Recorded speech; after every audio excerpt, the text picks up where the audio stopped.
following people and groups of people are the people who, in my opinion, are worthy of the recognition of being on one of the most famous statues in America. These people represent a variety of different classes and races, but all seem to have the common goal of making individuals equal, whether it be by race or sex. The new statue replacing Mount Rushmore will be called the Foundation of America. It'll be placed in Utah. This is because the Transcontinental Railroad was completed here, and the thousands of immigrants brought to America made this railroad possible. The next person who's going to be on the new Mount Rushmore is a person who represents an entire group of people. Immigrants are people who have been extremely underrated when it comes to the foundation of America. Immigrants have been discriminated against for years, yet we were the ones who brought them over in the late 1800s to build the railroad. Immigrants and immigrant families are the reason that America is the way that it is today. This is why a Chinese immigrant will be on the new Mount Rushmore in order to represent how immigrants represent the identity of America.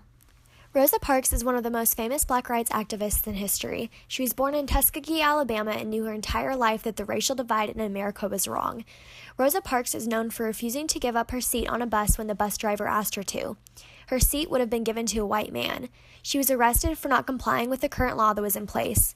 She sparked one of the greatest civil rights movements in history. One of her famous quotes are, "I have learned over the years that when one's mind is made up, this diminishes fear. Knowing what must be done does away with fear."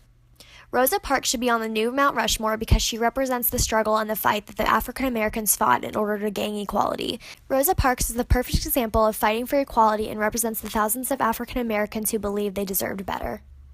The next person who should be on the new Mount Rushmore is Rosie the Riveter, representing the women during World War II. When the men went off to be in World War II, women stepped up in order to show how equality in gender was not some scary thing. Through stepping up, women proved how they could do most of the exact same tasks that men could. Women served in the Army by being nurses, they built machinery and planes during World War II, and took over the jobs that men were doing before the war. Rosie the Riveter is the perfect example of women in World War II standing up for equality and seeing results. President John F. Kennedy is the next person who should go on the new Mount Rushmore. He was our 35th President of the United States. He was born in Brooklyn, Massachusetts. President Kennedy fought for new civil rights, unlike many of the presidents before him who pushed it to the side. President Kennedy passed Executive Order 11063, preventing discrimination in places that the federal government owns or funded.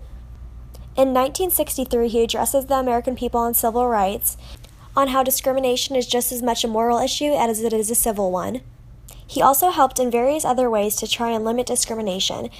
Because this new Mount Rushmore represents the people who contributed to the making of America and to stopping discrimination, it is only fair to put President Kennedy into the mountain.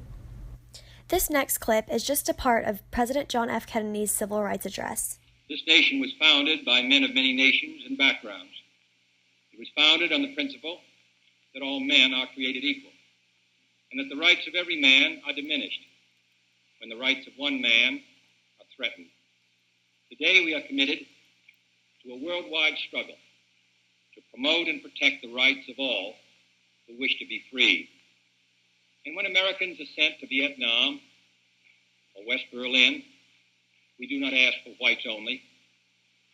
It ought to be possible, therefore, for American students of any color to attend any public institution they select without having to be backed up by troops. It ought to be possible for American consumers of any color to receive equal service in places of public accommodation.